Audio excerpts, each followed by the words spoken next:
30 cents later. By 9 a.m. that day, Mike and I were working for Mrs. Martin. She was a kind and patient woman. She always said that Mike and I reminded her of her own two grown sons. Although kind, she believed in hard work and kept us moving. We spent 3 hours taking canned goods off the shelves, brushing each can with a feather duster to get the dust off, and then restacking them neatly. It was excruciatingly boring work.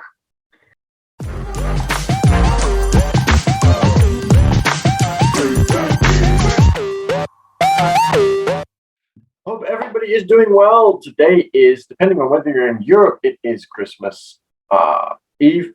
And if you are in Australia, where I am, then Christmas is tomorrow morning. So hope your preparations are going well, and hope you are able to spend time doing things that you love with the people that you love. And we're still going to do a book reading because I like to still keep going throughout all of these holiday times and still keep up the good all the good things that I do, such as reading and exercise and eating well. I don't do a lot of overeating.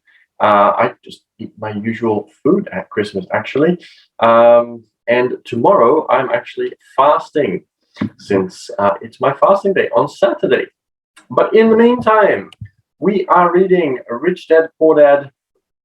We are up to page 29, which is part 3 of chapter 1.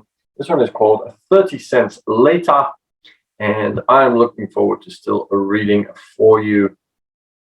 And here we go, because a lot of you may not be working on the goals per se today because you are preparing for Christmas, but I am sure that many of you are quite busy, either still getting presents if you still need to do that, or preparing food or other things for the family and the get-togethers. But let's do some reading first so that you can get back to it and at least have some reading out of the way beforehand. 30 cents later. By 9 a.m. that day, Mike and I were working for Mrs. Martin. She was a kind and patient woman. She always said that Mike and I reminded her of her own two grown sons. Although kind, she believed in hard work and kept us moving. We spent 3 hours taking canned goods off the shelves, brushing each can with a feather duster to get the dust off, and then restacking them neatly. It was excruciatingly boring work. Mike's dad, who I call my rich dad, owned 9 of these little superettes, each with a large parking lot. They were the early version of the 7-Eleven's convenience stores, little neighborhood grocery stores where people bought items such as milk, bread, butter, and cigarettes. The problem was that this was Hawaii before air conditioning was widely used, and the stores could not close their doors because of the heat. On 2 sides of the store, the doors had to be wide open to the road and parking lot. Every time a car drove by or pulled into the parking lot, dust would swirl and settle in the store. We knew we had a job as long as there was no air conditioning. For 3 weeks, Mike and I reported to Mrs. Martin and worked for 3 hours. By noon, our work was over, and she dropped 3 little dimes in each of our hands.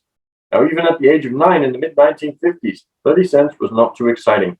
Comic books cost 10 cents back then, so I usually spent my money on comic books and went home. So some great lessons coming up for the boys here. They don't see it yet, but they are going to automatically start picking up on some things. By Wednesday of the 4th week, I was ready to quit. I had agreed to work only because I wanted to learn to make money from Mike's dad. And now I was a slave for 10 cents an hour. On top of that, I had not seen Mike's dad since that first Saturday. I'm quitting, I told Mike at lunchtime. School was boring enough. I did not even have my Saturdays to look forward to. But it was the 30 cents that really got time. This time, Mike smiled. What are you laughing at? I asked with anger and frustration. Dad said this would happen. He said to meet with him when you are ready to quit. What? I said indignantly. He's been waiting for me to get fed up? Sort of, Mike said. Dad's kind of different. He doesn't teach you like your dad. Your mom and dad lecture a lot. My dad is quiet and a man of few words. You just wait till the Saturday. I'll tell him you're ready. You mean I've been set up? No, not really. But maybe. Dad will explain on Saturday. Waiting in line on Saturday. I was ready to face Mike's dad. Even my real dad was angry with him. My real dad, the one I got the poor one through that. My real dad, the one I called the poor one, thought that my rich dad was violating child labor laws and should be investigated. My educated poor dad told me to demand what I deserve, at least 25 cents an hour. My poor dad told me that if I did not get a raise, I was to quit immediately. And it's interesting how Rich Dad is able to teach him this lesson through his dad obviously showing him how he reacts. You don't need that damn job anyway, said my poor dad with indignation. At 8 o'clock Saturday morning, I walked through the door of Mike's house when Mike's dad opened it. Take a seat and wait in line, he said as I entered. He turned and disappeared into his little office next to a bedroom. I looked around the room and didn't see Mike anywhere. Feeling awkward, I cautiously sat down next to the same two women who were there 4 weeks earlier. They smiled and slid down the couch to make room for me. 45 minutes went by and I was steaming. And he's done this on purpose. He wants this little boy to be as angry and as upset as possible, so he's actually going to be in the right frame of mind to learn the lesson. This is so amazing. 45 minutes by and I was steaming. The two women had met with him and left 30 minutes earlier. An older gentleman was in there for 20 minutes and was also gone. The house was empty, and here I sat in a musty, dark living room on a beautiful sunny Hawaiian day, waiting to talk to a cheapskate who exploited children. I could hear him rustling around the office, talking on the phone and ignoring me. I was ready to walk out. For some reason, I stayed. Finally, 15 minutes later, at exactly 9 o'clock, Rich Dad walked out of his office, said nothing, and signaled with his hand for me to enter. I understand you want a raise, or you're going to quit, Rich Dad said as he swiveled in his office chair. Well, you're not keeping your end of the bargain, I blurted out, nearly in tears. It was really frightening for me to confront a grown-up. You said that you would teach me if I worked for you. Well, I've worked for you. I've worked hard. I've given up my baseball games to work for you. But you haven't kept your word, and you haven't taught me anything. You are a crook like everyone in town thinks you are. You're greedy. You want all the money and don't take care of your employees. You made me wait and don't show me any respect. I'm only a little boy, but I deserve to be treated better. Rich Dad rocked back in his swivel chair, hands up to his chin, and stared at me. Not bad, he said. In less than a month, you sound like most of my employees. What? I asked, not understanding what he was saying. I continued with my grievance. I thought you were going to keep your end of the bargain and teach me. Instead, you want to torture me. That's cruel. That's really cruel. I am teaching you, Rich Dad said quietly. What? You have taught me nothing, I said angrily. You haven't even talked to me once since I've agreed to work for peanuts. 10 cents an hour. Ha! I should notify the government about you. We have child labor laws. You know, my dad works for the government, you know. And it is so true that all of this is showing how people react when they get into an emotional state. And this was the whole purpose, obviously, where Rich Dad wants Robert Kiyosaki to understand what is going to happen in his life, how life will treat you, and how people automatically react, and how that then holds you back from being able to achieve what you want to. So this is a really great lesson. Wow, said Rich Dad, now you sound just like most of the people who used to work for me. People I've either fired or have quit. So what do you have to say? I demanded, feeling pretty brave for a little kid. You lied to me. I've worked for you and you have not kept your word. You haven't taught me anything. How do you know that I've not taught you anything? Asked Rich Dad calmly. Well, you've never talked to me.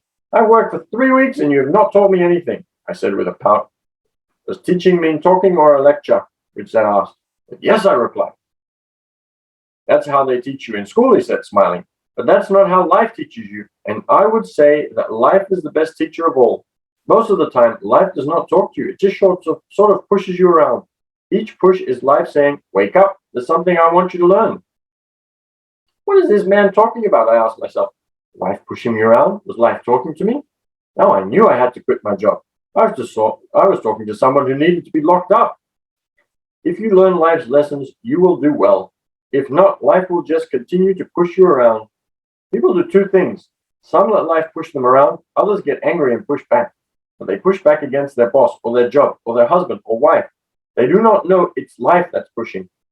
I had no idea what he was talking about. Life pushes all of us around. Some people give up and others fight. A few learn the lesson and move on. They welcome life pushing them around. To these few people, it means they need and want to learn something. They learn and move on. Most quit, and a few like you fight.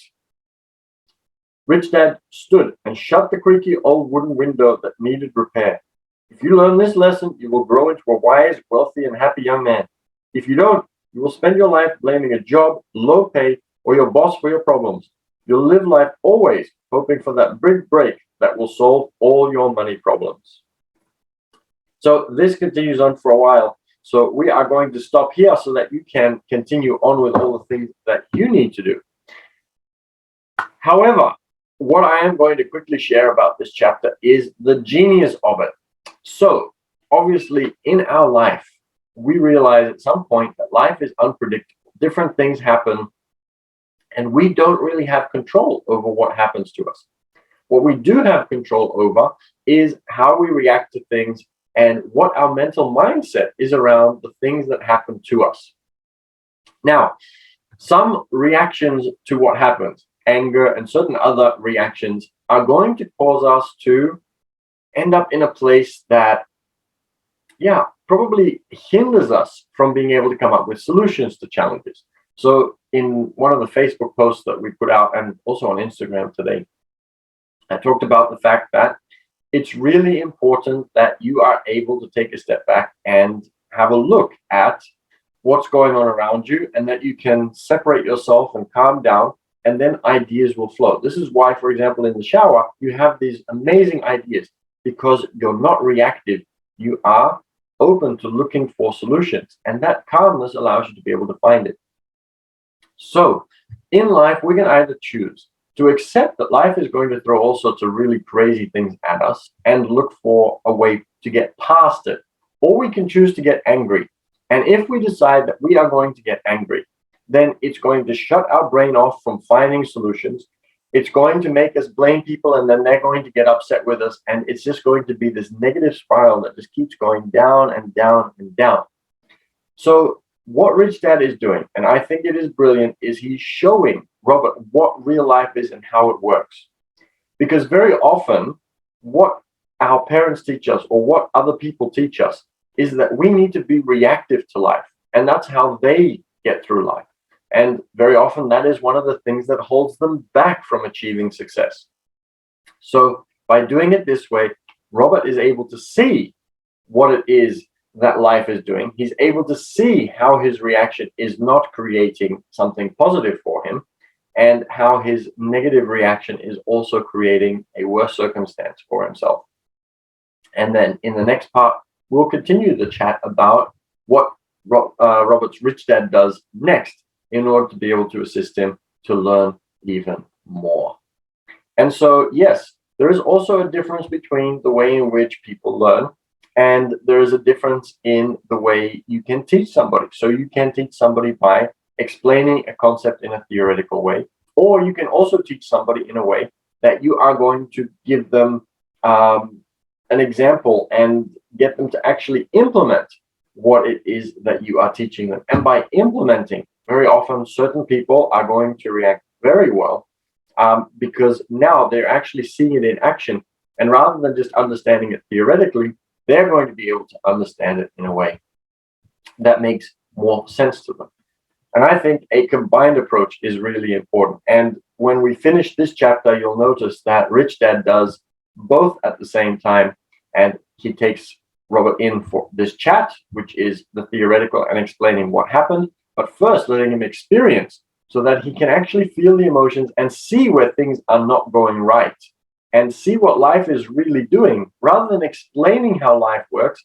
And then very often when you only explain something to somebody, then they may not get the lesson because it's not powerful enough. It's not till you get slapped in the face sometimes that you are able to actually see what is really happening. So I hope you're having a great preparation for your Christmas. Thank you for joining. If you have missed, because obviously this isn't just separate chapters, this is like a bigger chapter that we're cutting into little pieces. So if you've missed a part, if you want to make sure that you're up to date, you can then see all of the other chapters in YouTube. And we're at the Passive Cash Flow Club, and we would love to see you there and get your ideas and comments as well. Because right now it is mainly just me sharing my ideas, but I would love to know what you think and what your experiences with these kinds of things are, and what kind of upbringing you had. and what you thought of Rich Dad Poor Dad when you first read it, if you already read it, and if you haven't, what your thoughts are of the book now that you are listening to it for the first time. So head on over to the Passive Cash Flow Club. Make sure that you subscribe so that you know when I upload new chapters. So that's obviously going to be extremely helpful for you to know when new chapters are available so that you can stay up to date and don't suddenly get into a chapter and think, what just happened before this? The other thing that you can do is follow and have a look at what it is that I am up to and what my businesses are doing. And you can do that at Instagram at business_the number 6_official. So I'd love to see you there, and you can also get in touch personally with me and also leave your comments and ideas and thoughts. And we also still run cash flow events, which is really exciting. And if you follow and message me, we can get you the details for those so that you can also learn in a very practical way how to start creating the things that you want to in life from a financial perspective. And I also discuss even more than only financial things. So thank you very much for joining, even though we are this close to Christmas. And I see that there are quite a few people on BIGO who have been joining. So thank you for your time. I really appreciate you being here. Have an amazing Christmas, and make sure that you also have a quick think about what you want to achieve next year and plan some things so that you are ready for your new year and ready for an amazing year of achieving all of your goals. But for today, rather than saying go out and work on your goals, I'm going to say do a bit of relaxing because we are extremely close to Christmas. Have a merry and a wonderful Christmas. And I will still see you not tomorrow, tomorrow's Saturday. I'll see you on Monday for the next reading. Have a great day, everyone, and I'll see you also.